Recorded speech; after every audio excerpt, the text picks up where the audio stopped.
Imagine American television without MASH. It's almost impossible, right? That's because the show wasn't just popular. It reshaped what a TV series could be. Premiering in 1972, during the final years of the Vietnam War, MASH was set in Korea, but was really about America. It blended humor with heartbreak, used real war footage instead of laugh track, and told stories that made you cry right in the middle of laughing. But behind the scenes, the show was constantly evolving.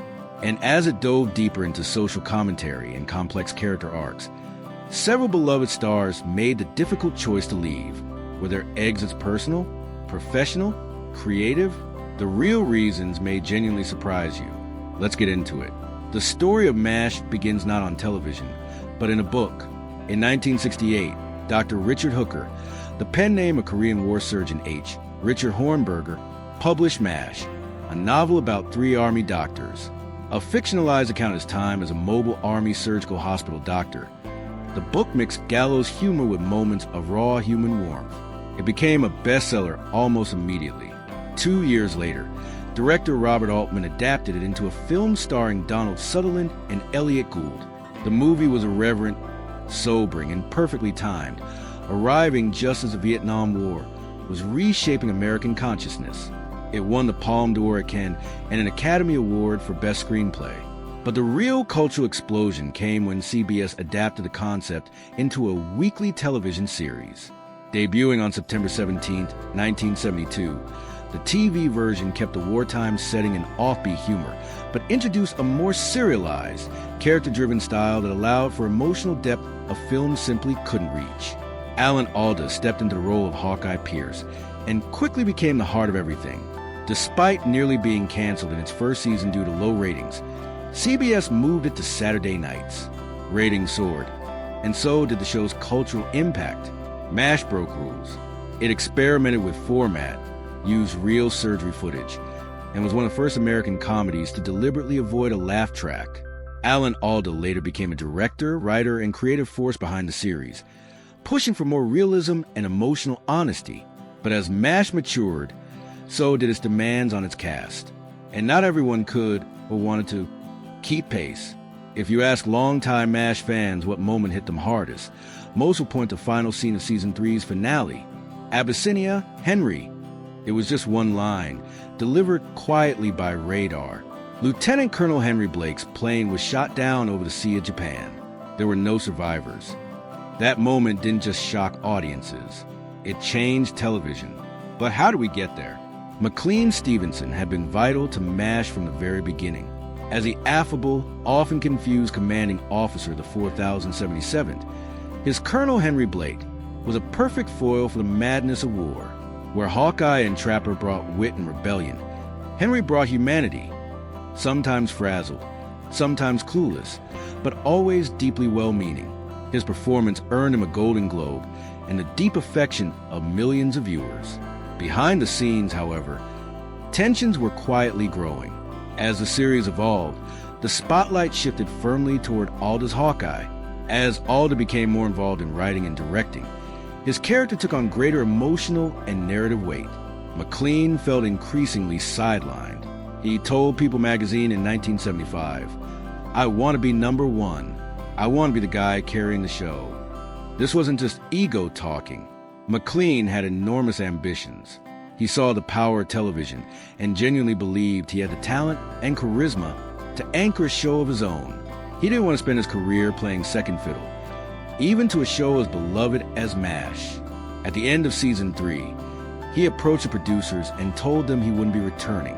The producers, rather than writing Henry off gently, decided to do something bold.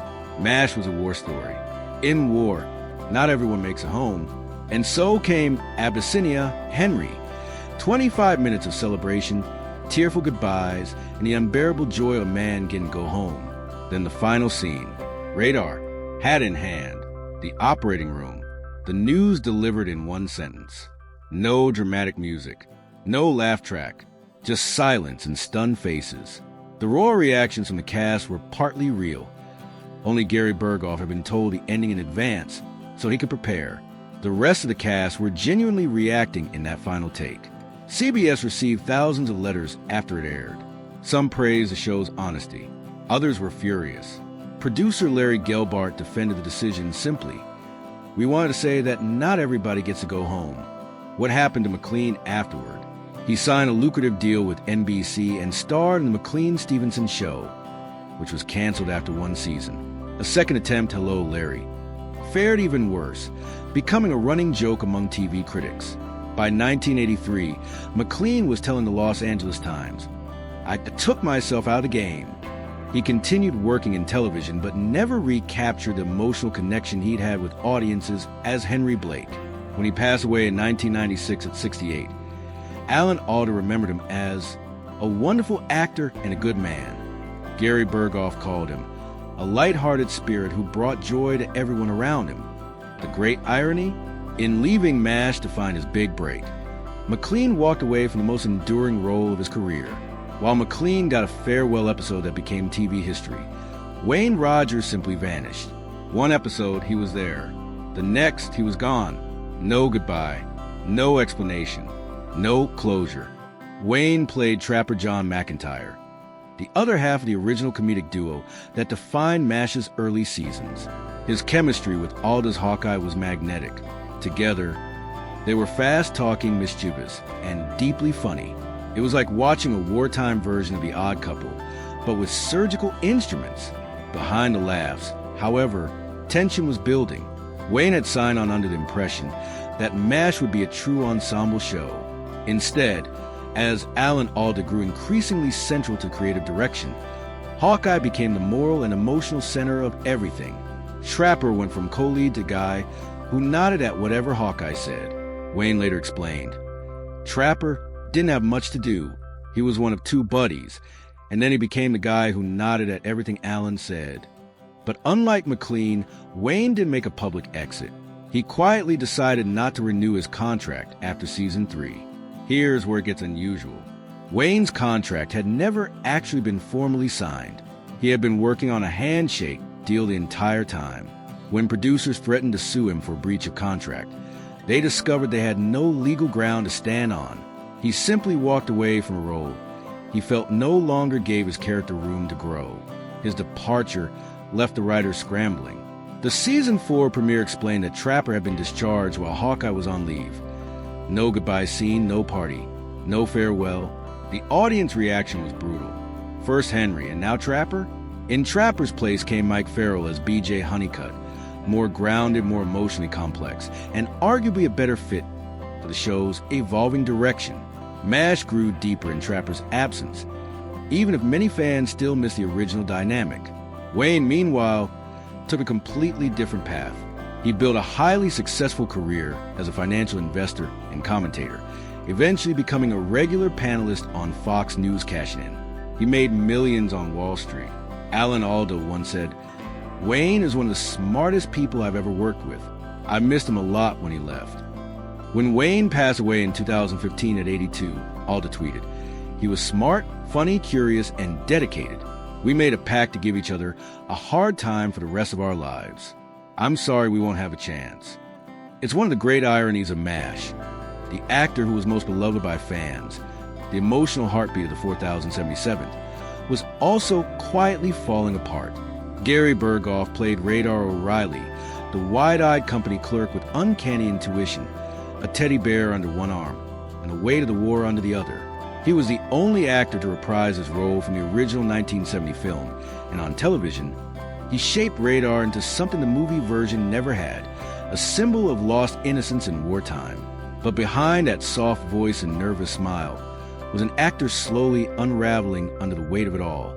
The grueling production schedule, combined with Gary's own perfectionism and long battles with anxiety and depression, began wearing him down. Being away from his young daughter for long stretches compounded the damage. He later admitted that missing her early years felt like a mistake I never stopped regretting. He wanted better pay, more flexibility, and reduced screen time to manage his personal life. The producers tried to accommodate him, granting more time off and fewer appearances per season. But emotionally, it wasn't enough. By season 8, Gary made the difficult decision to leave. This time, the show gave him goodbye he deserved. Goodbye, Radar was a 2-part farewell episode. one of the most heart-wrenching storylines in the series. In it, Radar tries to fix everything one last time before finally accepting that it's time to go home. The final shot is nearly silent. Radar walking away, silhouetted against the Korean sky, his teddy bear left behind on Hawkeye's bunk. It felt like saying goodbye to innocence itself. After MASH, Gary took a long break from acting and eventually walked away from Hollywood entirely, devoting himself to painting, wildlife conservation, and invention.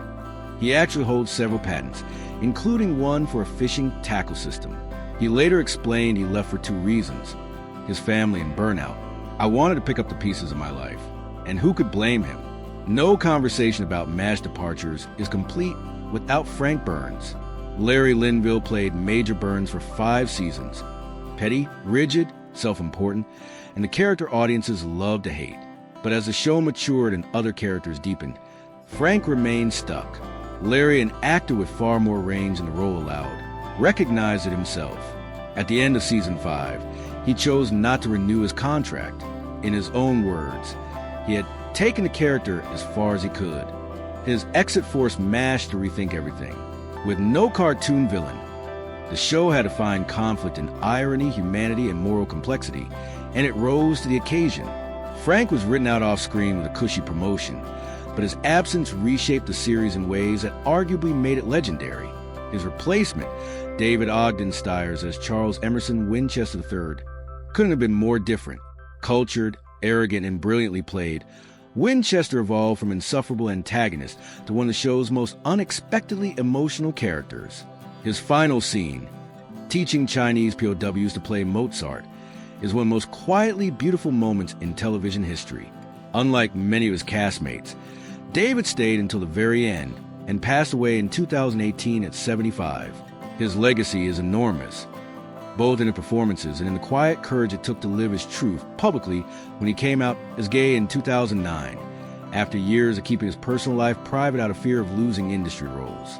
And through all of it, all 11 seasons, all the exits and replacements and cast upheavals, one person never left. Loretta Swit played Major Margaret Hot Lips Houlihan from pilot to finale. She began as the punchline, strict by the book, often the object of ridicule. She ended as one of the most fully realized female characters in American television history. Loretta once said simply, "I wanted her to be a woman of substance." She made sure of it. In a show dominated by men cracking jokes to keep the darkness at bay, Margaret stood her ground and made sure the women of MASH were never just background noise. From McLean Stevenson's career-defining regret to Gary Burghoff's quiet personal collapse, the exits from MASH were never just about contracts or creative differences. They were about human beings trying to survive fame, exhaustion, ambition, and emotional toll of telling war stories week after week for years on end.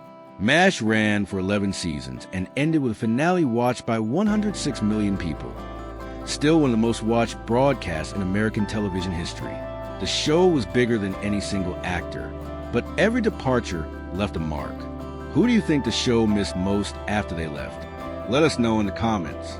Hit like, subscribe, and ring the bell so you never miss a story like this. Click the next video on your screen. We'll see you there.